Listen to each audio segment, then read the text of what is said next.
Hi, I'm Shane Sunn, the director of the Aspen Grove Church Planting Network. Today I want to talk about steps in becoming a church planting congregation.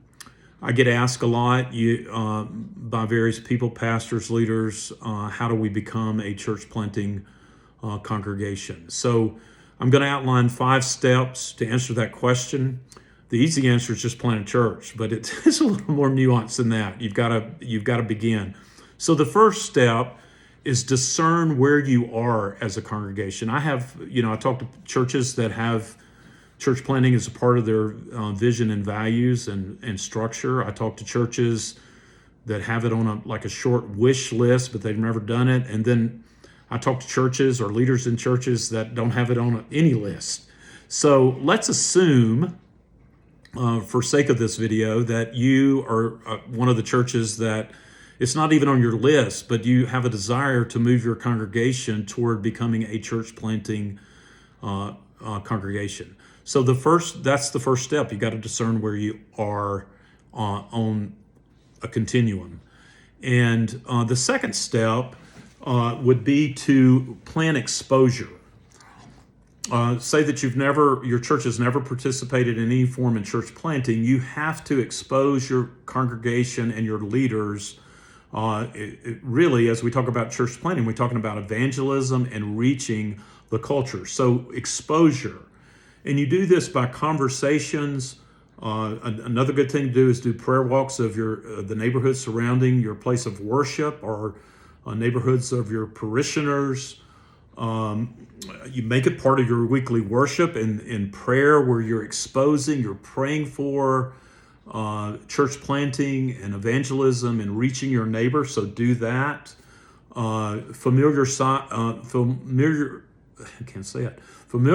yourself with current statistics relating to the state of the church in the U.S. and arm yourself with that so you can propagate vision. Read a book with your leaders and parishioners related to evangelism and outreach in the current cultural moment. And then invite a leader in church planting, or even a church planter, to come to your congregation to meet with your leaders, ask them questions. If you have a missions conference, invite the same to that. Let me talk about exposure just a little bit more under these categories. Begin the conversation. Prayer walks, schedule those. A great way. Don't wear funny clothes and close your eyes. You'll freak out your neighbors, but just generally walk around the neighborhood and pray. The whole goal is to expose your congregation to the needs around them. Pray, schedule, make sure every week that you're praying for these things. That exposes the congregation. Barna Research Group is a great resource for current statistics as it relates to the current state of the church. I think it's on their website. I think at the title of all these statistics, it's entitled "The State of the Church." Let me just give you a few to convince you that you need to arm yourselves with this. Did you know that we live in the biggest mission field in the world? We have the most unreached people living around us. And therefore, we have got to expose our leaders and congregations to the great need that's around us. And put it another way, if we do not heed the need of the hour to plant churches and reach this culture, then if we don't invest financially in domestic missions, pretty soon there will be no funding left for international missions. The need of the hour is great. We're called as a church to reach our Jerusalem, so that we can go to other places. So familiarize yourself with statistics to expose the need and expose your congregation. The other thing would be just the other things. Invite someone to talk to your congregation, read a book together. So exposure. Discern where your congregation is, expose your congregation in these ways. The third thing is do the necessary and hard work to create buy-in. And you cannot jump over this step, or other you will be doing it as a leader or as a pastor, and your congregation will not be behind you. So you've got to do the work of exposure. Then you've got to begin to create buy-in among your congregation. I have a lot of pastors who begin this process say to me, it's a lot harder than I initially imagined. And there are reasons for that. Some are good, some are not so good. But the main reason is the natural tendency of the church, of the local church, is centripetal. If you think of a spinning thing, it's spinning in. In other words, it's so easy to have zeal and energy and allocate resources for the feathering of the nest of the gathered sheep, rather than the risk of going after and funding and having plans for how do we reach the sheep not yet gathered. And that process can be very difficult. So you have to work and pray in order to create buy-in. Well, just one word about the gospel. The gospel is not centripetal, it's centrifugal. In other words, it spins out. First, it goes into our hearts and it spins outward to us as individuals, and then in our congregation, it's a living thing, and it takes territory. So one of the chief ways to create buy-in is to create internal gospel renewal dynamics within your own congregation.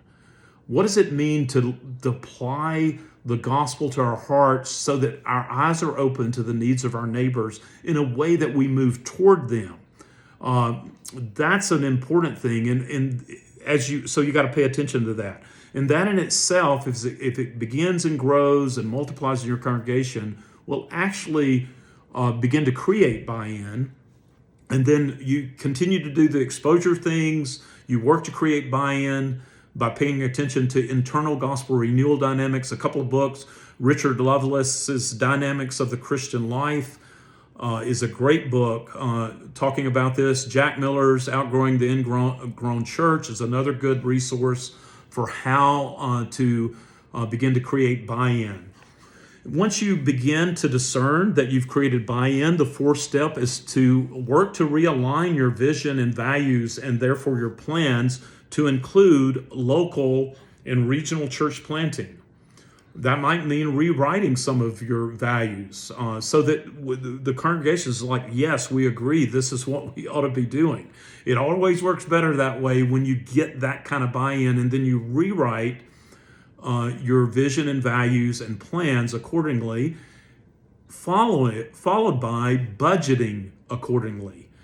And a word of caution here. I mean, I see people want to shoot for the moon, but little is a small, just getting, I know let me back up. Church planting, I've been a pastor a long time, church planting budgets can be persnickety beasts. And so the goal would be just to get a line item related to church planting in your budget, and then grow it yearly in an incremental fashion. So the fourth step is realign your vision and values and budget accordingly. And then the fifth thing would be to take advantage of local, regional, and national expertise. Church planting, you know this, in the cultural moment that we find ourselves in, is difficult, and therefore it can be volatile. So you have to be, once you assemble money, you have to be cautious, informed, and discerning before you allocate your resources. Get help in vetting potential church planting candidates.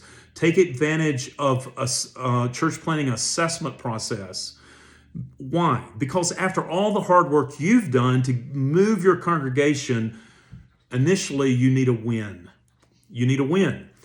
Because if you initially have a failure, it can all unravel. So you want to take advantage of people with some expertise in the area of church planting so that you are discerning in the allocation of your resources. There's a lot more to talk about, but let's leave it at that. We're always here, Aspen Grove, to help you as a congregation and leaders of a congregation to implement these steps so that you're able to move toward becoming a church planting congregation. Thank you.